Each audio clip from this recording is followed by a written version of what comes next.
So today's video is a little bit different to what I'd normally do. I tend to just do videos about cars, and the guy who I'm going to collect now, Jordan Reynolds, you can see his name in the title, he has no interest in cars whatsoever. So you're probably thinking, well, why Calvin? Why are you doing a video with Jordan Reynolds?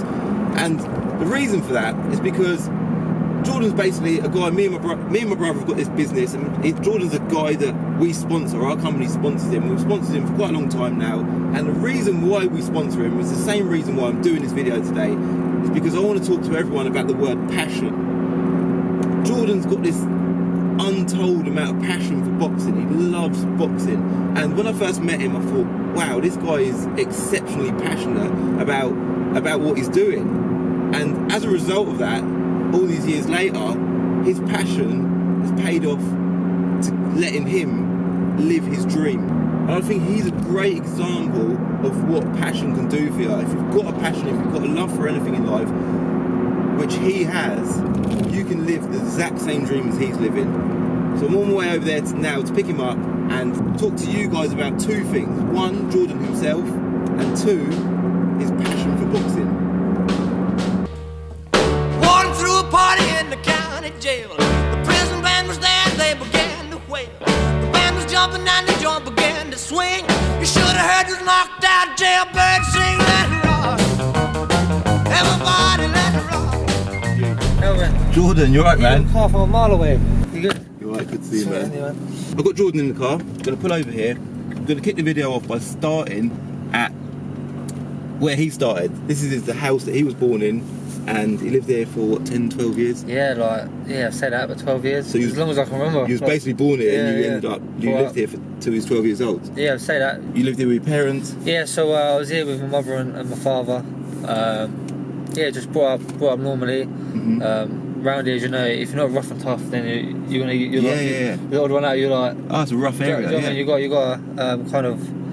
If you're not rough and tough, mate, you're the odd one out. Got to stay, you got to stand your ground with everything. Yeah. So I was here for a while, and then a lot of stuff was happening with my mother and my father, and I seen a lot of things I shouldn't have. So we went from there to a refuge.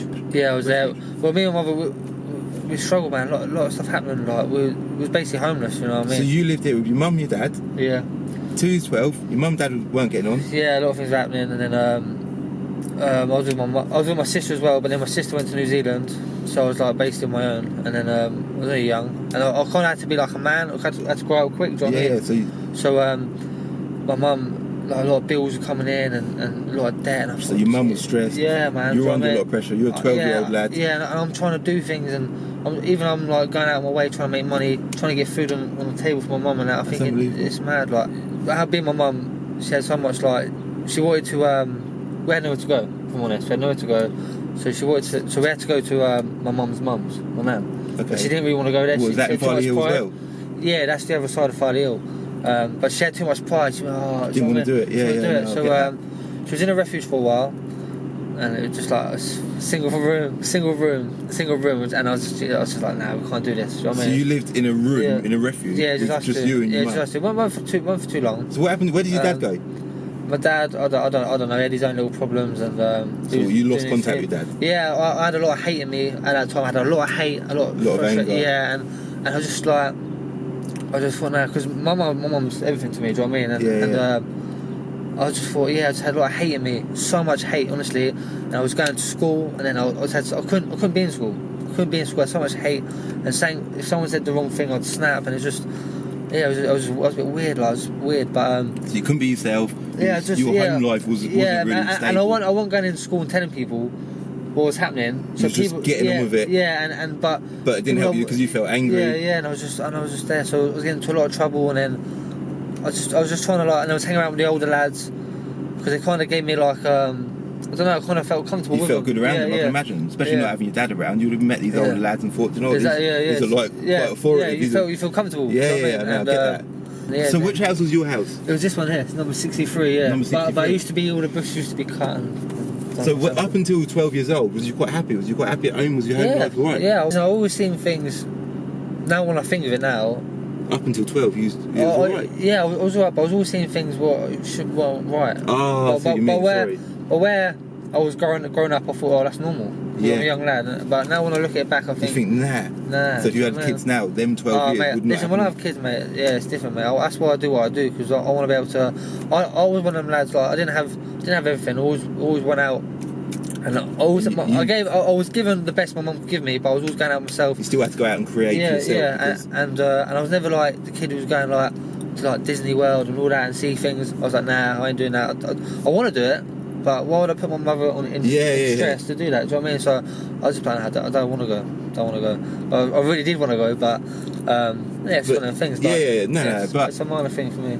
So from there, your school life probably went on the rocks a little bit. It must have done. You were stressed out. There was a lot going on at home. I was going through loads. I got kicked out of school. Went to school in Dunstable. Got kicked out of there. What school in Dunstable did you go to? Manshead. Oh, did you? Yeah, for a year, and then I went to South Luton, and I was just getting too much trouble there, and then got kicked out. They sent me to a boxing gym. What do you mean they sent you? Well, I had because there was doing they had a boxer Graham L come in, and he was doing pads on that, and I was going in, I was hitting the pads, and I loved it.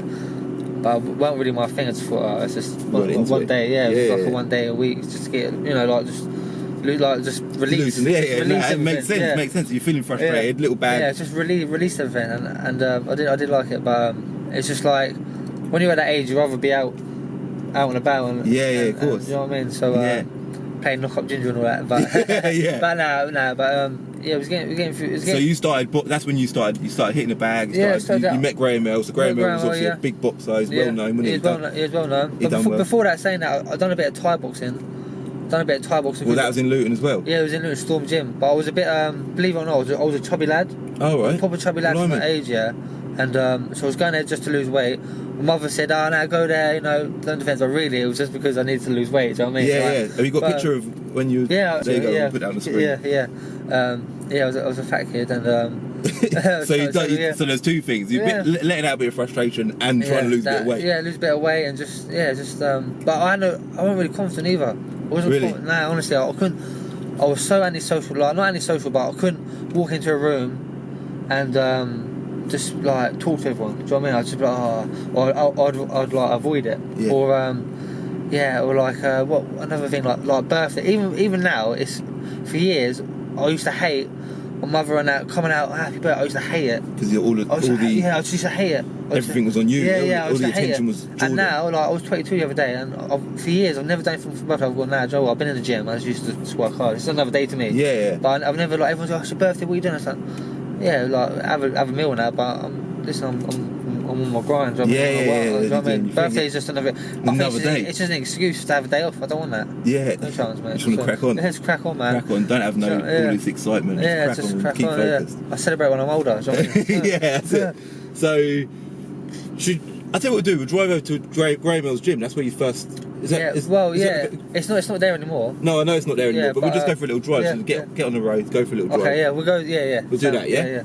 So. Following on from that, so that's when you begun getting interested in boxing, surely. So you had all of that happen. Then I had a little work experience thing at school, and I was like, I ain't gonna do an office. I wasn't really like an office. You weren't an office guy. Yeah, I can't sit around. And do you know what I mean? It was too energetic. But I went to Graham L. I asked Graham L. I said, I remember you doing pads with me. Do you need anyone to help you in the gym? So when you say you asked, he had his own gym in Luton at that time. Yeah. And so you went to the gym? Yeah, I went to the gym. And you asked him, look, I met you at school. Yeah, I think my mother said to him, I think my mother even said to him, like, I think I was in a lot of trouble on that. I was bringing police to the door. My mum said, can you keep it for a few hours after as well? Do you know what I mean? So because at a time, do you know, like a certain time after school, you all go out and... Yeah, of course, yeah. So, he said, alright, first thing I was doing, I was cleaning the gym, I was helping people on the pads, and I was so shy, not shy, but I just had no confidence. And I was around men all the time, and I just like started learning this. I was being disciplined.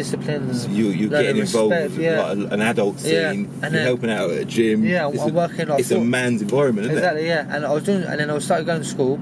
After work experience, he asked me to come back. Yeah. He said, "Do you want to work here?" He said, 4 o'clock till 9 o'clock. He said £20 a week or something. Whatever it was. I was like, yeah, sound. I said, what? That £20 a week back in the day, like yeah, whatever amount of money it was didn't matter to you. It was like, yeah. So I bet you was well happy. Yeah, I was like, yeah. Sound. I was like, I'll do it. I was nervous, but I was like, I'll do it. And so yeah, I carried on, went down there, 4 till 9, started getting confident, started learning. When I was giving people's pads, I was learning. I thought, okay, do you know what I mean? I was learning off people. Yeah, I suppose you was. There's a lot to pick up in the gym, wasn't there? And then I started getting confident. Next minute, like, I started, like, kids would come in, and I was taking kids classes, and then Graham would, like, leave me on my own, and then I was just like... So it gave you a bit of independence, gave you confidence. That's it, and sort of brought you out the shell, your shell a little bit, That's it, proper, and I was really like, that's my home, like, and, just, like, then I started going back to school. I started, like, behaving in school a bit. So that kind of got you back on track mentally. It did, and you felt confident. Yeah, you felt and I found out what I wanted. I thought, do you know what? I want to be boxing. Yeah, I want to be boxing, and I've got like, I just fell in love with it.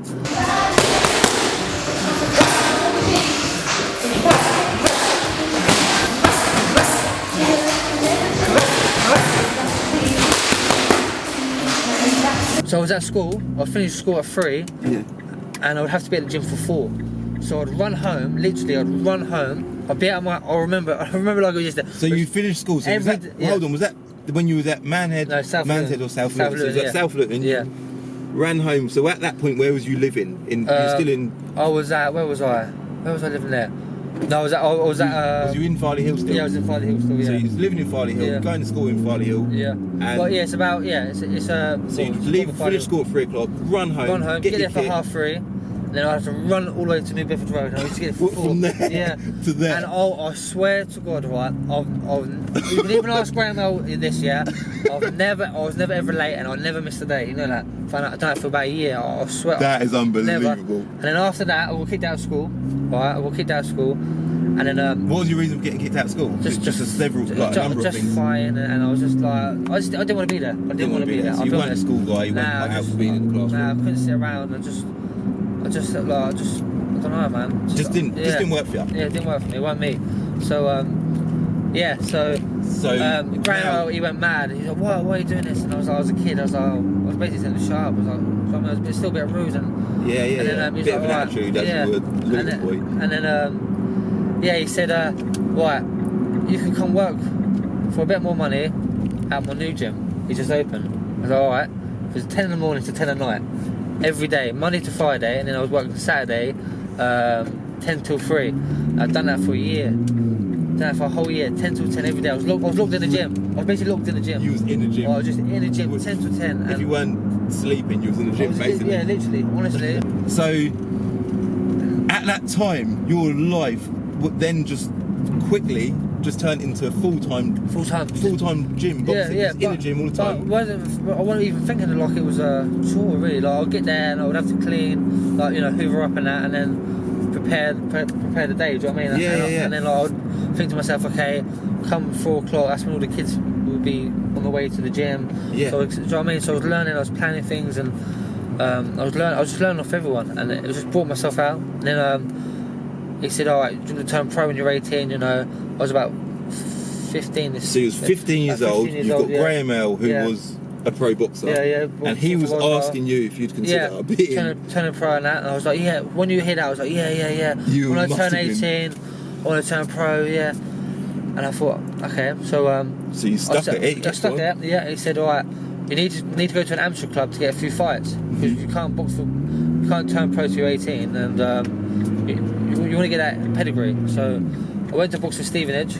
Yeah. I was getting a lift with someone from the club, from the gym who was going up there. I would just jump in with him. Yeah. I would train. I had 2 fights with Stevenage. Then they ended me in. I never had, like, you got to remember, like, all these kids. You start boxing at 8 years old, and you do the schoolboy championships. So they've all like. They've all had all of that training. That pedigree. I've just come from a pro gym. Yeah. Right, rough and tough. Literally, I was just fit. I used to be fit and strong. In there. Fit and strong I was.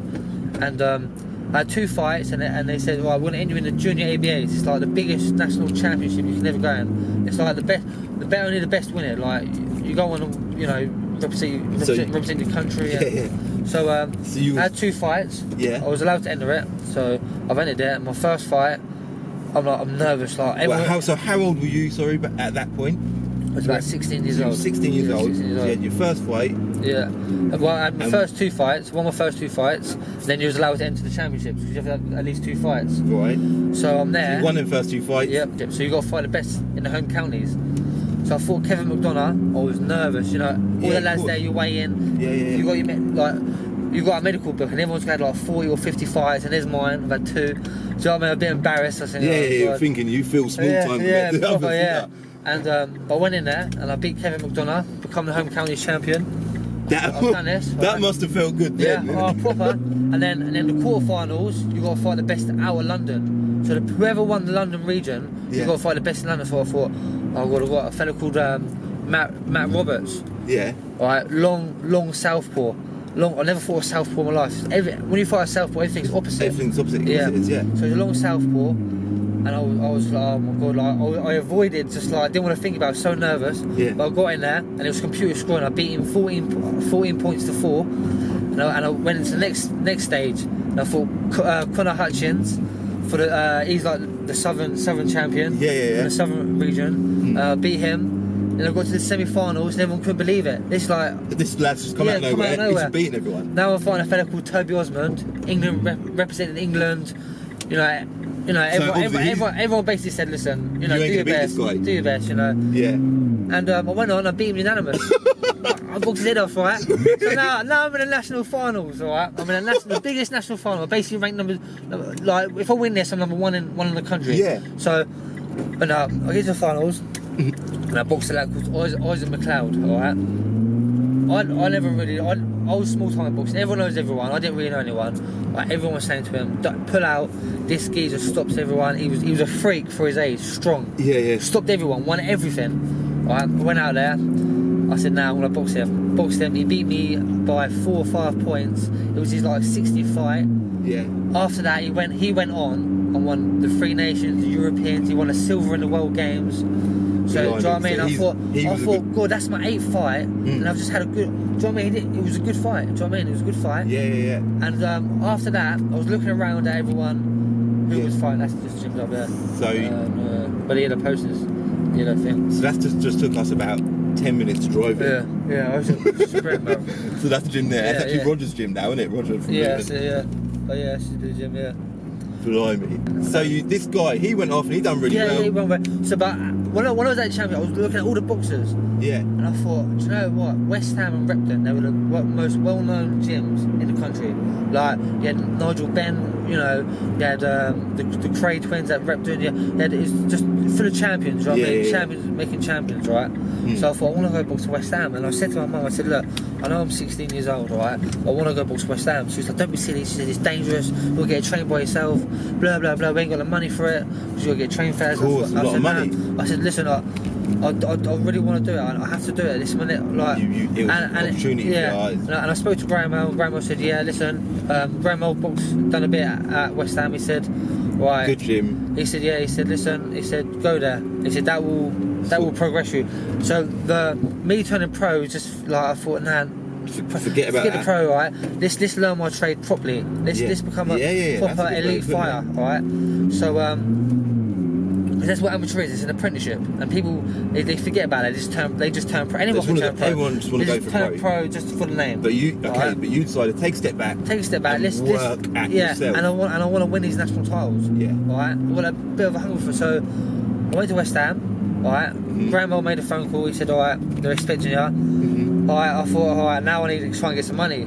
So, you know, when you're at that age, you're 16 years old. You know, 16 years old. You've got an opportunity. Got an opportunity. So I've got no money. My money. My mum ain't got no money for it. Right, she's just getting by. So I said, right, I'll sell my PS3. That's a big thing for when you're 16 years old. That is a big thing. Right. So, but listen. You sold your PS3. Sold. Put all my clothes on eBay. My mum sold her jewellery. Alright. So we got, I don't know, probably about 500-600 quid. Alright.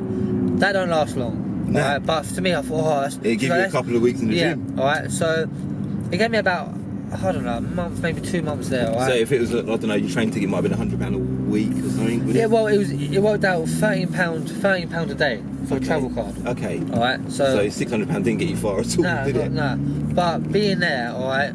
It gave you that feeling of. Yeah, and the training. Honestly, I remember walking in there. Oh, I was so nervous because this is the East End, all right, the top five. All right, I went in there. Mickey May, legend, all right. He made over 120 national champions. This West Ham's been going for over 100 years. This gym. Yeah. All right. Big gym. Even I know about West Ham gym. Yeah, Terry Spinks. You know, made Olympic gold medalist. Yeah, a lot of big names come out of there. Kevin Mitchell. It's a serious place to train. Yeah, it's the best of the best, all right. So I went there on a Saturday. He said, "All right, come down on a Saturday." So I walked in behind a pub, old school, claret and blue, old school gym. Walked in, and they were all just looking at me, and I thought, "Oh, it's for the kids." You know, like I'm a kid, but like these are like 10 years old. Yeah. All right. Yeah. And I was like, I want to start West Ham. Right, and then Mickey May walked out the office, proper East End. He's like, all right. He's like, I want you to start shadowboxing. So I was shadowboxing. He was watching me, and I was doing the bags. He said, I want to take you on the pads. I was doing the pads, you know, working me hard. I thought I was fit. All right. Then at the end, I've done a circuit with the kids. Mate, I was ruined. Honestly, I was so exhausted. Yeah. So all of these kids are trained to a high standard. They used to have we used to call it the West Ham pack. They were like 10-year-old kids, but they used to have an 8-pack. The West Ham pack. Yeah, honestly, they were so strong, all right. And I remember finishing that session, and I remember just sitting outside the train station and just letting my train go past. I was just like, God. But that's when I got the feel of it, and I thought, right, this is what I need to be.